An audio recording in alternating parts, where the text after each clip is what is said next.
Does dim byd gwech dy fi na disied twym o de cyn wado ymlaen â jobsys yn yr ardd. Ac ers ychydig flynyddoedd, ni di mynd ati i dyfu ein te llysieuol ein hunain fan hyn yn yr ardd. A heddi, dwi eisiau dangos i chi rhai o'r pethau allwch chi wneud i dyfu te eich hunan. Dwi eisiau dangos i chi sut i greu gornel bach o de yn yr ardd a hefyd cynaeafu rai o'r pethau byddwn ni falle'n ystyried yn chwyn yn yr ardd i greu te blasus dros ben. Mae gymaint o blanhigion sy'n tyfu yn yr ardd byddwn ni ddim o reidrwydd yn meddwl allwn ni wneud te mas ohonyn nhw. Pethau i ni'n ystyried yn chwyn, fel y dynent yma fan hyn neu'r dail poethion.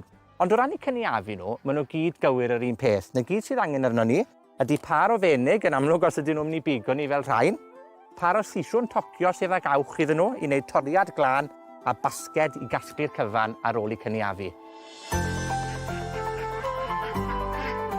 Mae pob math o blanhigion yma modd i defnyddio i greu te, ond yr un yw'r drefen o'i cynaeafu nhw. Torrwch y dail y peth cynta yn y bore os chi'n gallu, cyn i hael y dydd cwni'n gryf. Mae gwneud hyn yn golygu ein bod ni'n torri'r planhigion pan fydden nhw ar eu gorau, ac yn golygu bydd y ffresni yna yn y dail yn llawn blas a daioni i ni yfed. Gallwn ni hefyd ddefnyddio blodau lafant, yr hocysen hocis neu'r malws pinc, y melyn mair a blodau'r miri mari. Mae'r posibiliadau yn ddiddiwedd.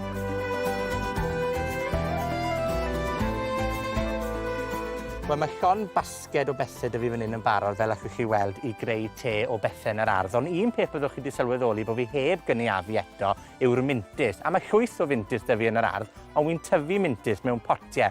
Mae 4 math gwahanol o fintys gyda fi heddi, sef mintys mefus, mintys pinafal, mintys poeth neu peppermint a bergamont coch fan hyn. Felly maen nhw gyd yn yr un teulu, ond â blasau gwahanol i'r dail. A'r cyfan sydd angen nhw ni i dyfu nhw llwyddiannus ydy potyn cyfan o gompost di fawn. Felly i ddechrau, rydyn ni'n gosod ychydig o gerrig neu hen botiau wedi cracio uwch ben y tychiau i helpu'r potyn i ddreinio tym bach. Ar ôl i ni gosod y compost mewn, i ni'n barod i blannu. I ni'n gosod y blanhigion gyda bwlch dechrau rhwng bob un, ond eto does dim angen i ni fecso fan hyn, gan bydden nhw'n tyfu'n glatsh ymysg i gilydd ta beth. Ac yna ni'n llenwi yn ôl gyda chompost yn gadarn fel bod y planhigion yn sefyll yn unionsyth. Wel, wedi'r holl arddio a'r holl gynaeafu a phlannu, syched sydd, a dwi'n meddwl bod e'n syniad da ni fynd ati i greu te ffres gyda'r holl gynnyrch yma yn yr ardd.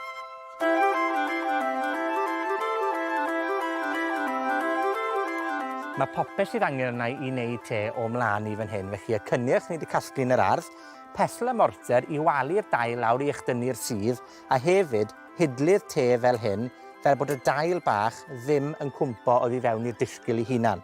Felly y cam cynta yw i dynnu'r dail oddi ar y stem, gosod nhw yn y pesl y morter fel hyn, a chwalu nhw lawr yn dda, jyst i echdynnu'r sydd. Os nag oes gyda chi pesl y morter, pach y poeni, gallwch chi ddefnyddio llwy neu rhywbeth tebyg hefyd.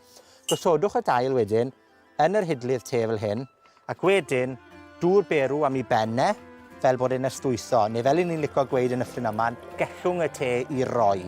A thra bod ni'n gellwng y te i roi, cofiwch bod modd i chi hefyd i storio dail te yn ystod y gaea trwy sychu'r dail ar silffenest neu ddefnyddio dad-to-dadu'r bwyd, fel bod ni chi mwynhau blas yr haf trwy gydol y tymor. Wel, mae'r te wedi cael cyfle i roi nawr, fel ych chi weld wrth i liw gwyrdd fan hyn, a fi wedi gosod blodau yn y gwpan fan hyn i ychwanegu ychydig o felysni, achos mae neithdar y blodau llawn blas melys. Ond os oes dant melys gyda chi, a dyw neithdar ddim yn digon, wel, mae newyddion da dros ben dy fi chi, achos mae yna blanhigyn hollol naturiol, sef stevia, sydd yn cynnwys blas melys dros ben, bron 100 gwaith mwy na siwgr gallwn ni roi yn ein te. Planhigyn o dde America yw stevia, a'r peth gorau amdano fe yw sy'n mae corff yn metaboleiddio'r glwcos, ac felly dyw e ddim yn effeithio ar lefel y siwgr yn y gwad chwaith. Felly mae rhai bellach yn defnyddio'r pelysheien hwn i helpu yn erbyn clefyd y siwgr. A'r peth gorau amdano, mae modd i dyfu fe yng Nghymru.